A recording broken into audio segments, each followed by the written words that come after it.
Cresce o número de casos confirmados por Covid-19 em Goiás. Goiânia concentra o maior número de casos. Eu vou conversar agora com o Superintendente de Vigilância em Saúde de Goiânia, Ives Mauro. Superintendente, desde já, muito obrigada pela sua participação aqui na TV Alego. Bom, eu que agradeço a participação e é um prazer falar com vocês aqui. Superintendente, qual que é o boletim atual dos casos confirmados aqui em Goiânia? Bom, hoje nós temos com 4.500 casos confirmados por Covid. Lembrando que os casos confirmados são tanto de síndrome gripal, que é aquele caso leve, quanto também de síndrome respiratória aguda grave. Superintendente, o senhor acredita que a pressão de diversos segmentos para o relaxamento do decreto de isolamento social pode ser um dos fatores para o aumento dos casos? Por exemplo, o município de Rio Verde, já são quase 2.000 casos confirmados. A gente sabe que existe a necessidade das indústrias, das pessoas trabalharem, mas existe também um compromisso com a vida. Como que o senhor avalia essa situação? Bom, a pressão ela existe desde o início da pandemia, onde não foi feito o fechamento de várias atividades econômicas. Então, é uma situação delicada que nós estamos vivendo no Estado. A gente tem o exemplo da cidade de Rio Verde, como você mencionou, onde foi feita uma flexibilização maior e, por questões pontuais, teve uma epidemia mais crescente lá no município de Rio Verde, tem a maior taxa. Nós não queremos que o município de Goiânia, hoje é o epicentro dos casos, chegue numa situação mais séria, como está sendo feito lá em Rio Verde. Por isso que nós temos muita para avaliar a flexibilização do cenário aqui no nosso município. Nós vamos utilizar indicadores epidemiológicos para isso. Então, é provável que nos próximos dias a Prefeitura de Goiânia apresente a proposta de flexibilização baseada nesses indicadores. Então, nós temos fases, de acordo com a evolução do cenário epidemiológico, quais atividades econômicas poderão ser reabertas, mas um dos fatores mais relevantes, que mais impactam nesse aumento do número de casos, é sim o isolamento social, onde nós temos visto que nas últimas semanas a taxa de isolamento aqui na nossa capital tem reduzido drasticamente. Com isso, nós temos visto um aumento do número de casos. Isso é preocupante, ainda mais no cenário onde nós temos uma alta taxa de ocupação de leitos de UTI. Aqui na nossa capital, os leitos que o município oferece, nós estamos com 95% de taxa de ocupação. Isso é um cenário muito preocupante. Então, a Secretaria está buscando estratégias para melhorar isso. Então, nós vamos ampliar nossa capacidade de leitos de UTI nos próximos dias. Mas a gente espera também que a população colabore conosco na questão de manter o distanciamento social, fazer uso de máscara, medidas que diminuem a circulação do vírus no município. Tá certo. Sobre o inquérito epidemiológico, a Prefeitura fez testes aqui na capital. O que esse levantamento trouxe para a Prefeitura? Isso ajuda na elaboração de políticas públicas? Nós, há cerca de 3 semanas atrás, fizemos um inquérito de base populacional e identificamos que a taxa de prevalência no município está em torno de 1%, que significa mais ou menos 12 a 15 mil pessoas infectadas há 3 semanas atrás. Mas lembrando que quando se faz o inquérito sorológico, você avalia anticorpo. E a avaliação de anticorpo representa um cenário de 10 dias atrás. Então, aquele cenário não existe mais. Nós vamos fazer o inquérito nessa semana, amanhã, nesse sábado.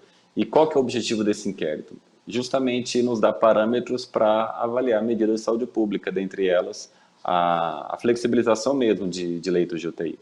A flexibilização de atividade econômica e também a avaliação de leitos de UTI. Como é que é isso? Como é que funciona esse cenário?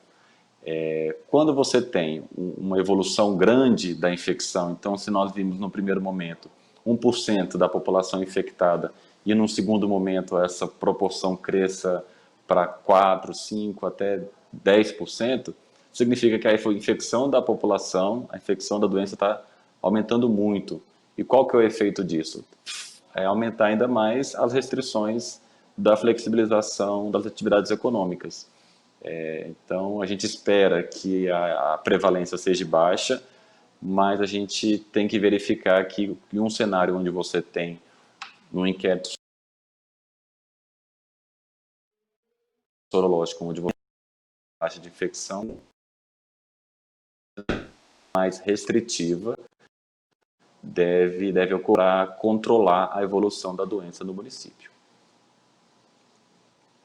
Hoje, a prefeitura, além do que o senhor apontou aí para nós, tem alguma meta de testagem em massa para que essa dimensão da presença do vírus seja detectada?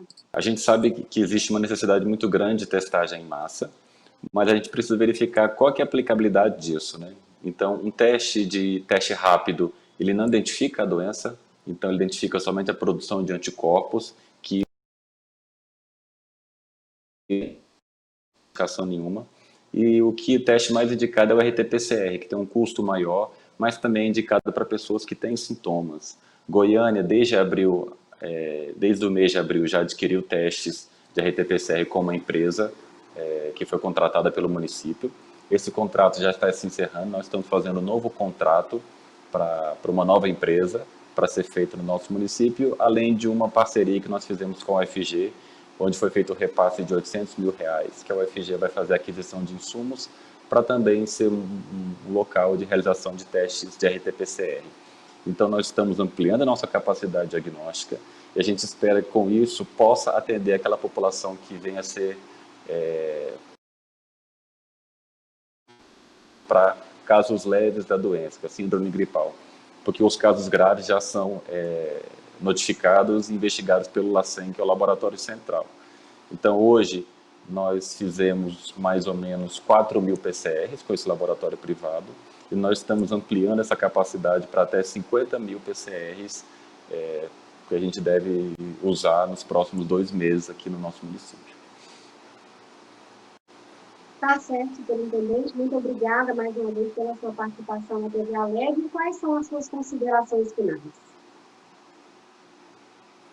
Bom, a gente pede para a população nos auxiliar no combate da epidemia aqui no município, porque não basta o poder público fazer ações, sendo que o papel da população é fundamental no controle também da disseminação da doença.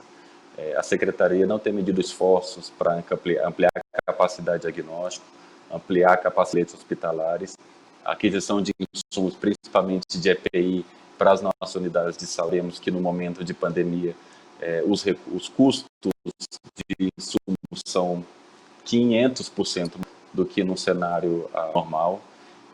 Então, os gastos são muitos e a gente pede que a população colabore. Em que sentido? Manter o isolamento social, manter o uso de máscara, principalmente a lavagem das mãos, que a gente verifica que aquela população precisa ir para as ruas para trabalhar, para casa, não leve o vírus para dentro de casa. Nós temos visto hoje que boa parte dos casos positivos são adquiridos no ambiente intradomiciliar. E esse é o momento onde a população deixe de usar máscara, deixe de fazer a lavagem das mãos de forma adequada e uma família inteira é infectada pelo Covid. Então, esse é o recado que eu quero passar e quem precisar sair de casa, tome todos esses cuidados para controlar a disseminação do vírus. Não vamos brincar com a vida, né? A vida é o nosso bem mais precioso. Muito obrigada novamente.